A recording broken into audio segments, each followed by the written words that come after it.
Hey my babies, it's Auntie Trice here with another video for you. If you have not done so, please click the like button on your way in here, my babies. That's a quick and free way to support Auntie and push me through the algorithm. Also, go ahead and follow me on all of my other social media platforms. They're going to be listed in the description box up underneath this here video. And last but not least, go ahead and subscribe to Auntie's channel today because you know you're coming back, and I know you're coming back. I'm waiting on you. Go ahead and click that notification bell so you can get a ding when I do my thing, and you won't be the last one to know what Auntie is talking about when she decides to talk about it. So go ahead, my babies. I'm waiting on you. I got my handy dandy phone, and it's time for us to get into the tea for today. Well, Karlissa, why I call her Karlissa? It's Karlissa. Karlissa has come out after Ronnie pulled up on Krishan at the mall, and the neighborhood talk posted the clips of that incident. Karlissa came up underneath the post with this comment saying, I actually feel sorry for her for the first time ever. We reap what we sow. Okay, with the prayer emoji hands. And Karlissa, I'm about ready to get on your ass. I'm about 2.5 seconds off your ass because you being so fake right now, and I'm tired of the fakeness. I was supposed to been to did a video on you about how fake you been this whole entire process with Krishan Jr. You know for a fact that that boy ain't your grandbaby. You know that. You can look at that baby and tell that he's not yours. Every day when you get up on the internet, you saying something about Krishan Jr., but then you come back and say, oh, I don't know nothing about Krishan Jr., but then you come back and you tell us that, oh, it's something might possibly be wrong with the baby, and if I gotta wear a matching helmet with my baby, I'm gonna do that. So I'm tired of the fakeness with you. That's first and foremost. I'm tired of the fakeness with you. I wouldn't even actually commented up under this. After that girl done slapped me up all side my head and in my mouth, I wouldn't have no feelings towards Krishan at all. The fuck? Nothing. So we don't buy you talking about you feel sorry for that girl after she done DDT'd you all upside your head. Stop playing. We ain't finna buy that. And let me tell you something. I don't feel sorry for her no way. You want to know who I feel sorry for? Junior. I feel sorry for Junior. That's who I feel sorry for. Because ain't no way in hell she done messed up that baby's life by drinking and smoking her whole entire pregnancy with him. She done fucked that boy life up. And y'all sitting over here saying that y'all feel sorry for her because Ronnie trying to figure out if he the daddy or not of this baby. And he want to take care of his baby. But y'all feel sorry for her?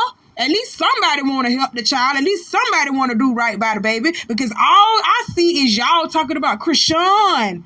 Krishan's going through this.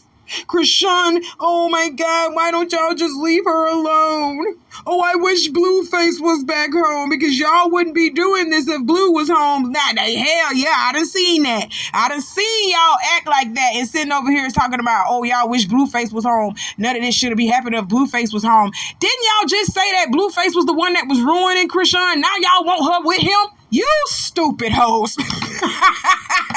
Y'all get on my nerves. And you're 50 plus doing this. That's what I'm embarrassed about. Yeah, I did. I said embarrassed because that's what I am. You guys are 50 plus years old talking like schoolgirls. Oh my God, I'm sick of it. I don't feel sorry for nothing but Junior. And Ronnie, you keep your foot on that girl neck so you can find out the truth because you know the truth. You can feel it. And you pissed off what she done did to your baby. That's why you reacted the way that you did. Point blank, period. Let's move on. So now word on the street is because Ronnie did that dumb shit that he did, pulling up on Krishan at the mall, knowing that his dumb ass was on probation and she was going to try to get him in trouble. He just knows this already, but he just had to test it anyway. Now he is going to be due in court next month for probation violation. You see what playing stupid games will get you? You gonna play stupid games, you gonna win stupid prizes. You knew your ass was on probation, and you knew you shouldn't have went up there to that girl. You knew that already. She already had been seeing what you were saying on the internet. She been planning this from jump. You know the only reason why she in Baltimore, not only just to see you, but she got legal troubles down there that she got to deal with too. So now that you over here talking about you the father of Junior and you've been blowing her spot up saying that she been fucking around with you when she goes back to Baltimore, which I have already reported on and said about this already. Man, you know Krishan was gonna try to get you out the picture and move you around. You hear me? From around the way, she was gonna try to get you up on out of here. So now you got to deal with your probation court hearing, and they probably gonna lock your ass back up. That probably. You know, it's a small chance, but it's still a chance that they probably gonna lock your ass up. Okay, Ronnie? And how you supposed to get your DNA test then? Did you think about that? Oh my God. Let's keep going. So you ain't really hit none of the ops though? Nah, I'm finna fuck them niggas though. I ain't gonna lie, Tasha. I'm counting them motherfuckers one by one. I don't know what I want. Ooh, girl. But they here, man. I ain't gonna lie. I love all y'all, but gosh, any, mini, money, mo. Okay, so which one of Rick Ross ops do you think you would fuck? Nah, I ain't none of his ops. I don't want none of them dusties. They ain't got nothing. So you want to fuck Drake? Oh yeah, I get Drake. Oh my God. He a Scorpio like me too. He a water sign. But nah, I want to take Drake serious. We just have to do some business. So you would fuck Drake? Nah, I ain't gonna. Drake got hoes, man. I can't be in competition But with them ain't nobody bitches. say you nothing about you being Drake hoe. I said, would you fuck Drake? Being a hoe is when they I would. I let them knock the Mario coins out of me. I would. And it's good, nigga. I ski across the room, bitch.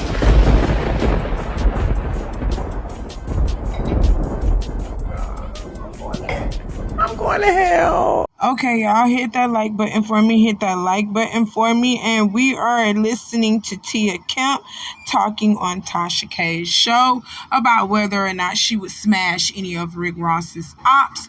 And she intelligently said, hell no, she wouldn't do that. And let me tell you why she is very intelligent in saying that. Can Auntie tell y'all a true story that has happened in the past? Let me tell you something. Let me tell you a true story. Let me tell you a story in my Bernie Mac voice. Let me tell you a story. Okay, there was this young lady. I don't know where she from, y'all, because this happened a long time ago. Well, not a long time ago. I want to say about 5 years ago. That's when this happened. A young lady set her boyfriend up with his ops to have him killed. She got him killed. She started sleeping with his ops. That boy went with her for no more than a year or two. He killed the very girl that actually decided to set the boy up for him. He killed her. I'm like, y'all better be careful about who you dealing with, because if that man is an op to your man, what makes you think he's not an op to you too? Okay? As far as her saying that she would let Drake knock the Mario coins out of her, I think she was just being funny with that. Or maybe she would, because Tia Kemp, you never know with her. You hear me? You never know with her. But I wouldn't fuck Drake either, especially if he was an op to my baby daddy, because I don't know what he got going on. He could be using me to get a hold of my baby daddy. And I'm sorry, even if me and my baby daddy ain't even on good terms, I'm not finna set my baby daddy up for his op. I need my baby daddy here for our child. So I will put my differences aside for my baby daddy's safety and well-being. I'm not finna just go and fuck on his ops because I'm mad with him today. You know, that's not how we do it. We family at the end of the day, regardless of what y'all think. Yes, you are family to your baby daddy and your baby mama. You family, okay? Y'all are connected by the very child that y'all have together, okay? So let's stop acting like we don't know this. Let's stop acting like we don't know this. Let's stop acting like people will use the baby mama so that they can get to the baby daddy. Stop acting like that. Okay? Streets say women and children are off limits. But you niggas in these streets nowadays, y'all don't feel like that. So you a damn sure use that man's kids and his baby mama to get to him. So you need to be careful. Yes, I like Tia's answer, not about her smashing Drake, because I wouldn't smash that marshmallow for nothing in the world. You hear me? I wouldn't smash that soft-ass marshmallow for nothing in the world, because you know damn well if he smashing Tia Kemp, he doing that to get back at Rick Ross. We know this, okay? Because Tia Kemp ain't even Drake's cup of tea, okay? He wouldn't even be caught talking to Tia Kemp for real. He only doing that to get back at Rick. Period. If he were to do something like that. And that's dangerous. That's dangerous. Don't ever do nothing like that in life, ladies and gentlemen. Gentlemen, you can be sleeping with your girl out, and then they blast your girl out because of you. They start making it hard for your girl because of you. You don't do that. Don't do that. You got to protect your household. Protect your household. Protect your girl. Protect your man at all costs. Protect your partner at all costs. And that's point blank, period. Now let's move on. Okay, y'all. Next on the docket, we got to talk about this new lawsuit that Diddy has been hit with. This time from a former employee and friend of Cassie, Brianna Bonglin, who previously designed clothes for Diddy, filed a complaint on November 27th, making claims that we've previously heard about from another friend of Cassie's, Tiffany Red. She accuses Diddy of groping her and dangling her off of a 17th floor balcony, which was seemingly Cassie's apartment back on September 26, 2016. And I also have done a video with Tiffany Red saying that these writers ain't getting paid what they supposed to be getting paid. Okay, y'all go check out my previous video on that. So, Sean P. Diddy Combs sexually battered Miss Brianna, dangled her off of a 17-story high balcony, and then slammed her into the patio furniture on the balcony, according to the document. His outrageous and abhorrent conduct violated Miss Brianna's fundamental dignity, bodily autonomy, and sense of safety. This event was the culmination of a series of threats, intimidation, and violence that colored many of Miss Brianna's interactions with Mr. Combs from the day she met him. Mr. Combs' threats that he was the motherfucking devil and that he could kill her were intended to terrorize, intimidate, and instill fear. Therefore, when he forcibly groped her breasts, dangled her from a balcony, and battered her, she reasonably believed that Mr. Combs' assault was him making good on his threats. The document continues. The filing also says the only purpose of dangling someone over a balcony is to actually kill them or to intentionally terrorize them and rob them of any concept of dominion over their own bodily autonomy and safety. It should be no surprise that is exactly what happened to Miss Brianna. My condolences are with the victim at this time. I wish you nothing but peace and prosperity in life. I am so sorry that you had to go through something so heinous as a man groping you without your permission and doing things that you told him not to do without your permission. You know what I'm saying? So I can only imagine how you might have felt during the time that happened to you. And I hope you get what is coming to you and what is just for you. And I hope that Diddy gets what is coming to him and what is just for him as well. Because he done fucked over so many people, it does not make any sense. Okay, we got lawsuit after lawsuit after lawsuit popping up on Diddy. Now, mind you, I'm telling you right now that you got to take all of these lawsuits with a grain of salt because some of these lawsuits might not be true. These might be some ambulance chaser things coming out and propaganda, you know what I'm saying, to throw you off of the real victims that are coming forward. And the reason why I kind of believe that Brianna is telling the truth, she is friends with Cassie and Tiffany Red. So you know that Cassie friends have experienced some things being in close proximity to Diddy. They have experienced some things. These girls aren't lying. If they come out, I wouldn't be surprised if more of Cassie friends start coming out and telling the truth on what happened, really what they really saw and what they really witnessed. Okay, so if these girls come out and they got proof, the pictures, they with Cassie, they with Tiffany Red, they with all these other celebrities, if they got pictures and stuff telling you I was with them, I got proof, you better believe it. Okay, I believe this one because she was literally hanging out with Cassie in close proximity to Cassie. And who was around Cassie around that time? Diddy. Okay, and Diddy was doing some crazy things to Cassie's people. All right, so I don't put nothing past him during that time. That was his dark time, as he likes to call it. Okay, so I'm praying, like I said, I'm praying for everybody. The real true victims of Diddy, condolences to you, and I pray that you get your money. And not just the money, I pray that you get a peace of mind back again. I just pray for your well-being, period. All right? That's it. That's all. You know, I'm going to say this with humbly, but I really mean this. I think one day people are going to wake up and realize that LL Cool J is the most important rapper that ever existed. I truly believe one day people are going to say that. They're going to say, yo, they're going to look and they're going to say, wow, when it comes to the jewelry, this is the guy who introduced all the diamond and the ice and the champagne. They're going to say when it comes to the love songs, this is the guy who introduces the love songs and all the love shit. When it comes to the bad boy vibe, they're going to realize, oh, this is the guy who introduced all the rebellious bad boy vibes before it was done. When it comes to the GOAT terminology, they're going to say, yo, this is the guy who came up with the GOAT stuff. They're going to say when it comes to Def Jam, wow, this is the first artist that was on Def Jam. They're going to say, well, you know what I'm saying? Yeah. When it comes to the solo artist, going to say, wow, this is the first solo artist to take it all the way around the world. Like, I mean, I can on and on. They're going to say, yo, when it comes to the FUBU, yo, this guy introduced the whole idea of putting clothing lines. Even before that, he did Troop. When they say, oh, when it comes to endorsements, oh, did the Kango and made the Kango popular before people even did that.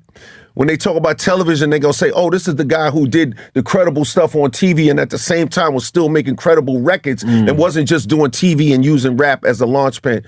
When it comes to business, they're going to say, wow, like I could go on and on and on and on and on. Yeah. So it's like, I feel like that's why in a lot of ways, it's hard for me to get into the movie thing, honestly, sincerely, and I mean this sincerely.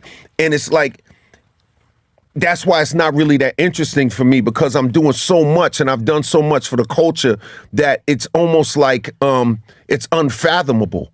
I mean, Run DMC wasn't even on Def Jam, bro. That's true. You know what I'm saying? Yeah. Biggie made Going Back to Cali because, you know, I made this song first. Yeah. You know? Like these guys, like every artist that you can name, the biggest artists, the billionaire artists were launched on the label that I launched.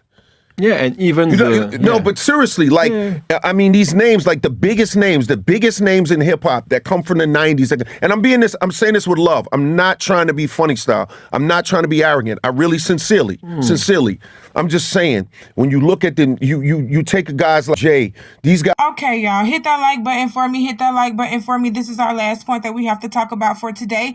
LL Cool J says he believes that one day people will wake up and realize that he's the most important rapper to ever exist. And I do agree with him. Okay, I agree with him. He literally paved the way for all rappers to come out with this bad boy persona. You can come out with the lover boy persona. You can come out and be an actor, or you could come out and make a clothing line. He had the rappers on deck doing other things other than rapping. He was the one that opened up that entendre of other things that rappers can do besides rapping, okay? He was the one that was saying, oh, I can invest in this, I can do this, because you know, I ain't gonna be up here rapping with y'all forever, okay? So LL Cool J is the reason why there's a Jay-Z. LL Cool J is a reason why Diddy exists, okay? They really did look at this man's life. They looked at what he did. They took some of his plan. They took some of his groundwork, what he already had accomplished, and they turned it into something themselves, and they became hip hop moguls. Okay, they became moguls, all from the LL Cool J blueprint. Okay, so let's give him a round of applause and give him his flowers while he's still here. Let's give him his things while he's still here, because if it was not for him, there wouldn't be a lot of your greats here today. Okay, that's it. That's all. Well, that's all that Auntie got to talk about for today. I got some more coming for you later on. You know how I do. Y'all hit that like button if you haven't done so, and subscribe to Auntie's channel and do all the things I told you to do in the beginning of this video. I love you, my babies. I'll see you soon. Bye.